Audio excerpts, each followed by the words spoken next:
أعوذ بالله من الشيطان الرجيم.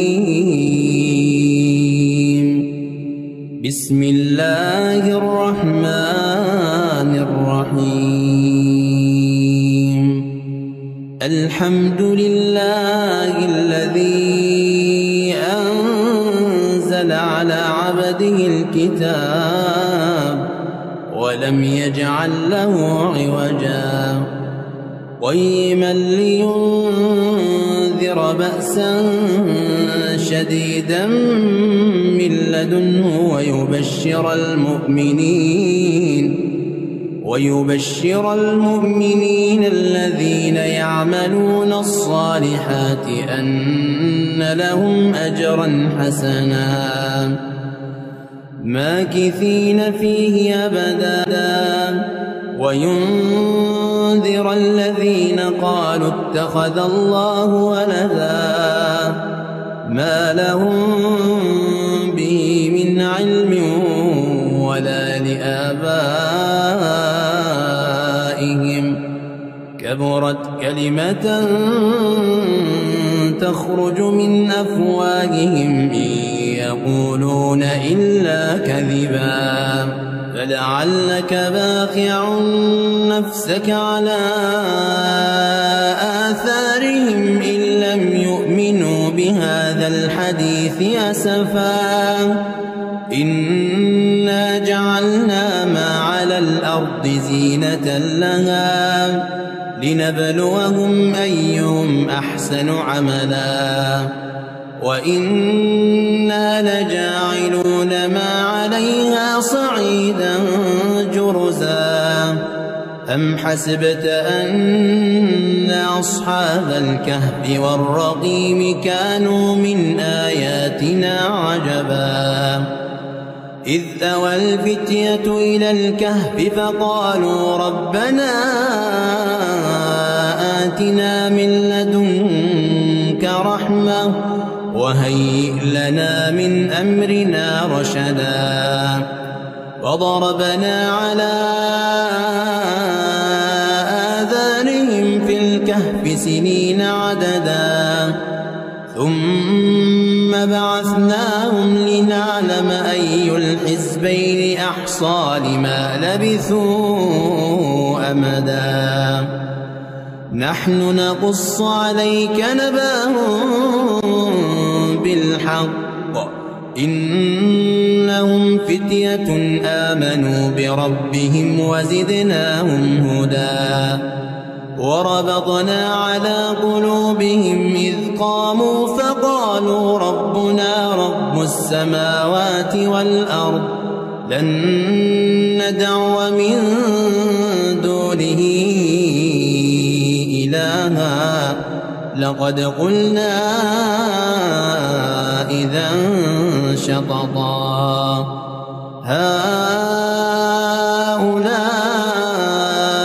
قومنا اتخذوا من دونه آلهة لولا يأتون عليهم بسلطان بين فمن أظلم ممن افترى على الله كذبا وإذ اعتزلتموهم وما يعبدون إلا الله فأووا إلى الكهف ينشر لكم ربكم من رحمته ويهيئ لكم من أمركم مرفقا وترى الشمس إذا طلعت تزاور عن كهفهم ذات اليمين وإذا غربت تقرضهم ذات الشمال وهم في فجوة منه ذلك من آيات الله من يهد الله فهو المهتد ومن يضلل فلن تجد له وليا مرشدا وتحسبهم أيقاظا وهم رقود ونقلبهم ذات اليمين وذات الشمال وكلبهم باسط ذراعيه بالوصيد لو اطلعت عليهم لوليت منهم فرارا ولملئت منهم رعبا وكذلك بعثناهم ليتساءلوا بينهم قال قائل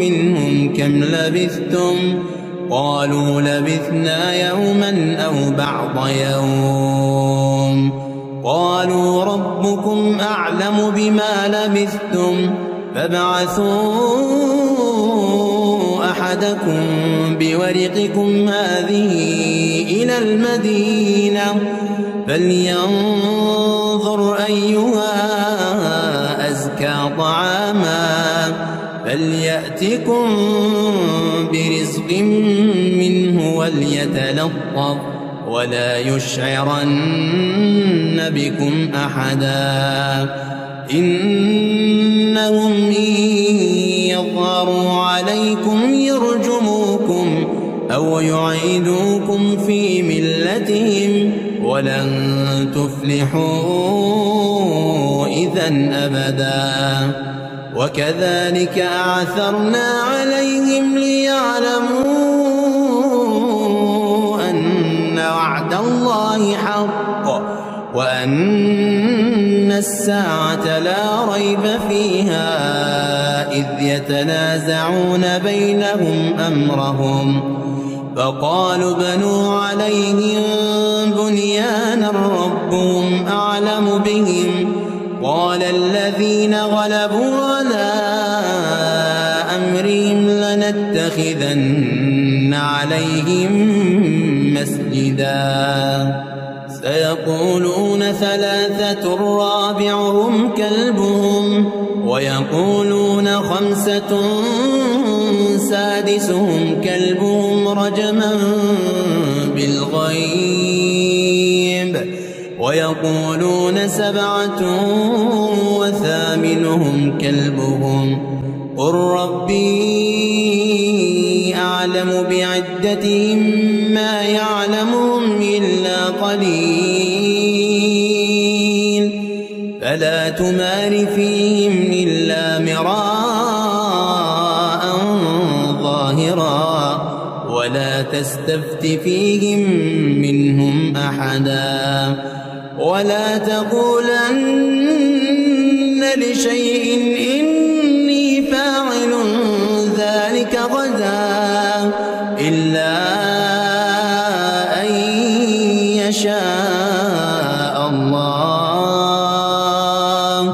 واذكر ربك إذا نسيت وقل عسى أن يهديني ربي لأقرب من هذا رشدا ولبثوا في كهفهم 300 سنين وازدادوا 9 قل الله أعلم بما لبثوا له غيب السماوات والأرض أبصر به وأسمع ما لهم من دونه من ولي ولا يشرك في حكمه أحدا واتل ما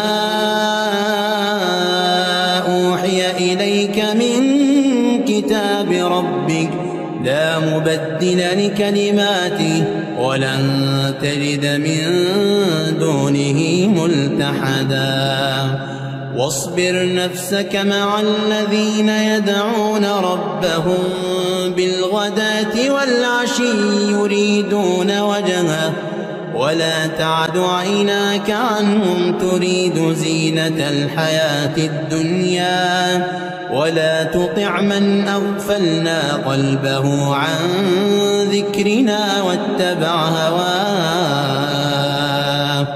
واتبع هواه وكان أمره فرطا وقل الحق من ربكم فمن شاء فليؤمن يكفر إنا أعتدنا للظالمين نارا أحاط بهم سرادقها وإن يستغيثوا يغاثوا بماء كالمهل يشوي الوجوه بئس الشراب وساءت مرتفقا إن الذين آمنوا وعملوا الصالحات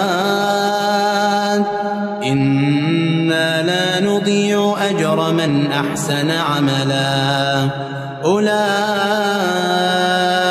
لهم جنات عدن تجري من تحتهم الأنهار يحلون فيها من أساور من ذهب ويلبسون ثيابا خضرا من سندس واستبرق متكئين فيها على الأرائك نعم الثواب وحسنت مرتفقا واضرب لهم مثل الرجلين جعلنا لأحدهما جنتين من أعناب وحففناهما بنخل وجعلنا بينهما زرعا كلتا الجنتين آتت أكلها ولم تظلم منه شيئا وفجرنا خلالهما نهرا وكان له ثمر فقال لصاحبه وهو يحاوره أنا أكثر منك مالا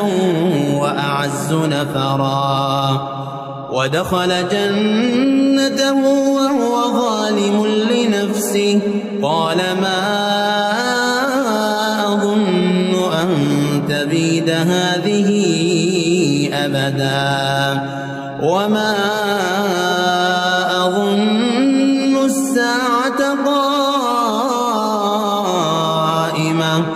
ولئن رددت إلى ربي لاجدن خيرا منها منقلبا قال له صاحبه وهو يحاوره أكفرت بالذي خلقك من تراب ثم من نطفة ثم سواك رجلا لكن هو الله ربي ولا أشرك بربي أحدا ولولا إذ دخلت جنتك قلت ما شاء الله لا قوة إلا بالله إن ترني أنا أقل منك مالا وولدا فعسى ربي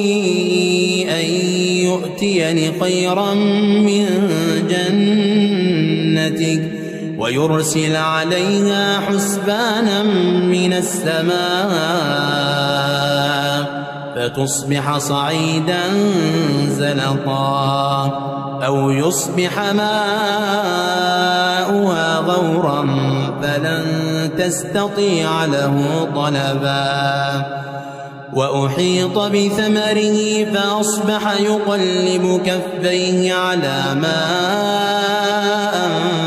أنفق فيها وهي خاوية على عروشها ويقول يا ليتني لم أشرك بربي أحدا ولم تكن له فئة ينصرونه من دون الله وما كان منتصرا هنالك الولاية لله الحق هو خير ثوابا وخير عقبا واضرب لهم مثل الحياة الدنيا كماء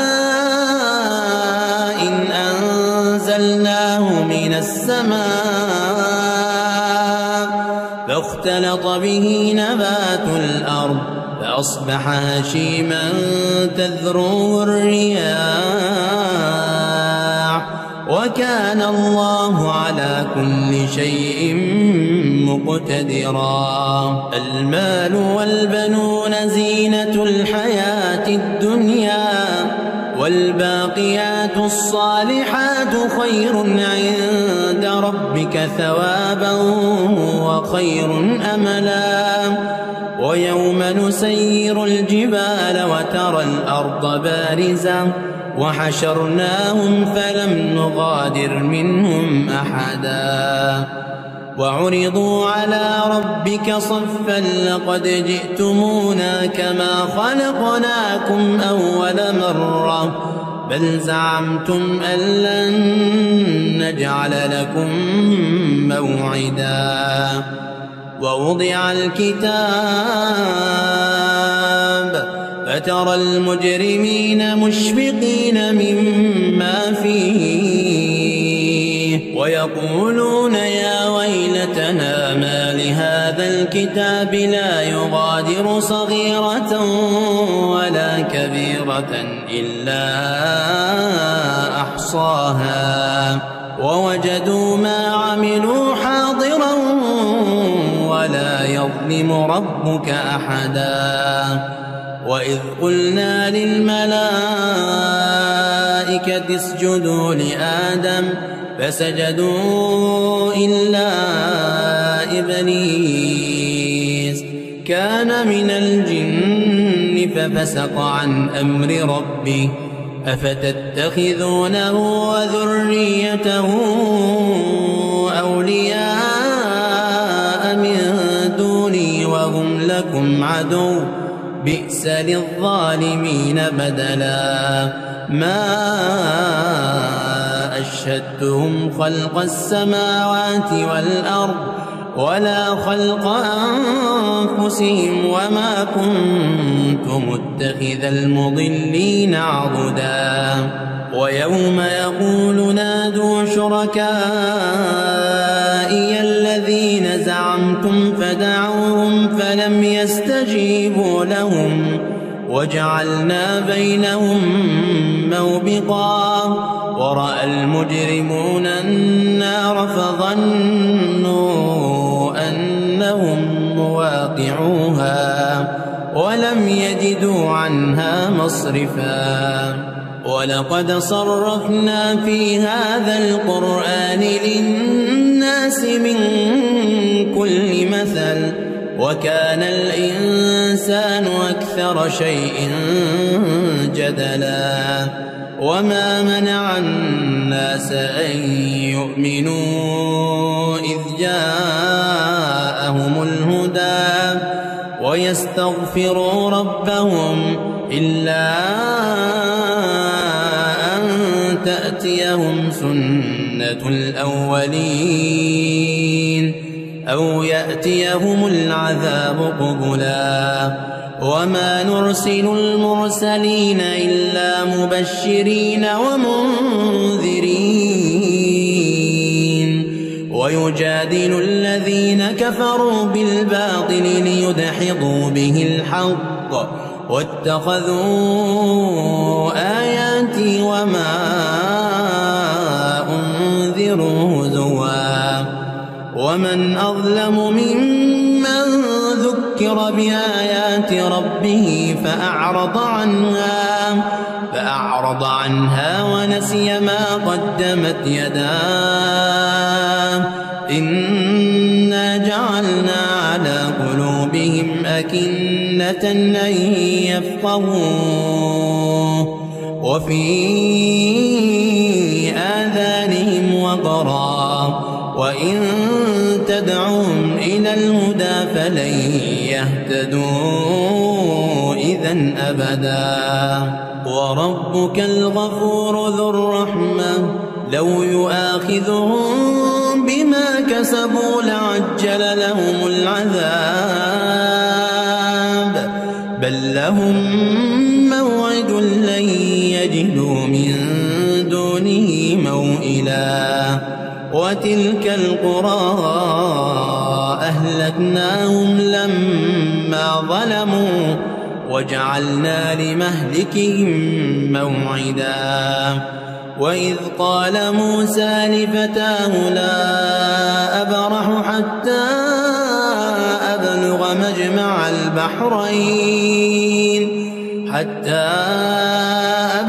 مجمع البحرين أو أمضي حقبا.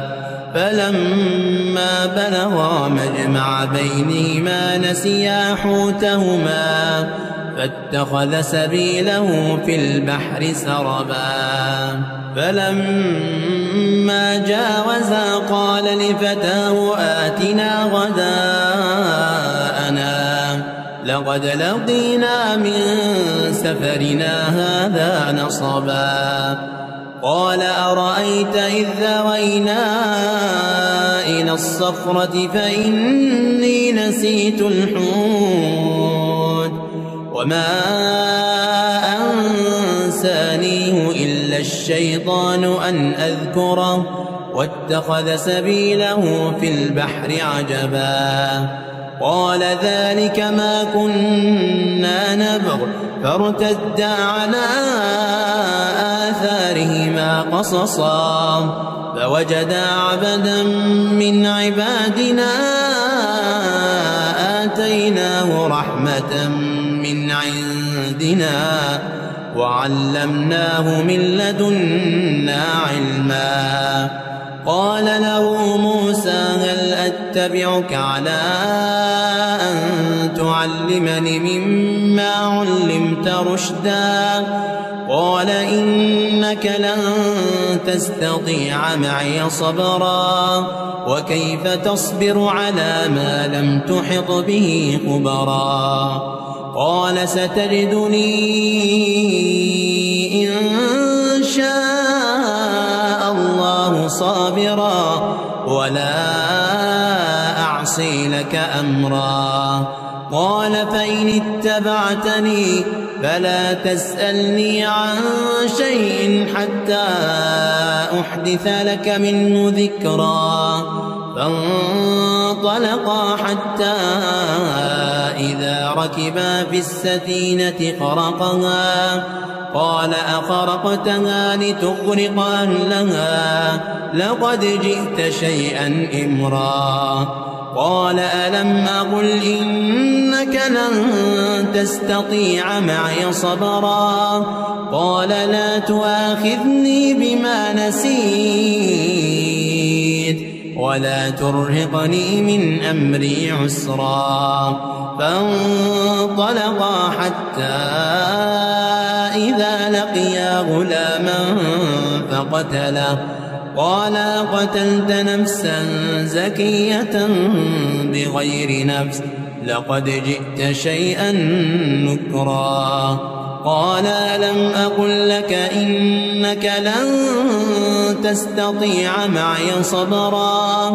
قال إن سألتك عن شيء بعدها فلا تصاحبني قد بلغت من لدني عذرا. فانطلقا حتى إذا أتيا أهل قرية استطعما أهلها فأبوا أن يضيفوهما فوجدا فيها جدارا يريد أن ينقض فأقامه. قال لو شئت لاتخذت عليه أجرا. قال هذا فراق بيني وبينك سأنبئك بتأويل ما لم تستطع عليه صبرا.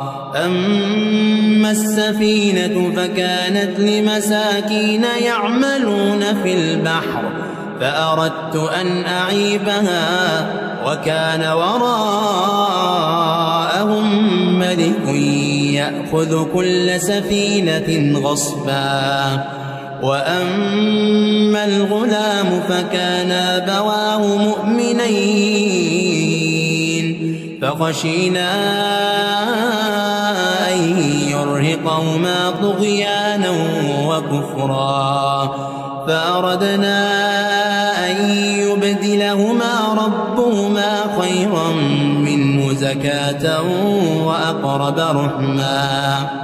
وأما الجدار فكان لغلامين يتيمين في المدينة وكان تحته كنز لهما وكان أبوهما صالحا فأراد ربك أن يبلغا أشدهما ويستخرجا كنزهما رحمة من ربك وما فعلته عن أمري ذلك تأويل ما لم تسطع عليه صبرا.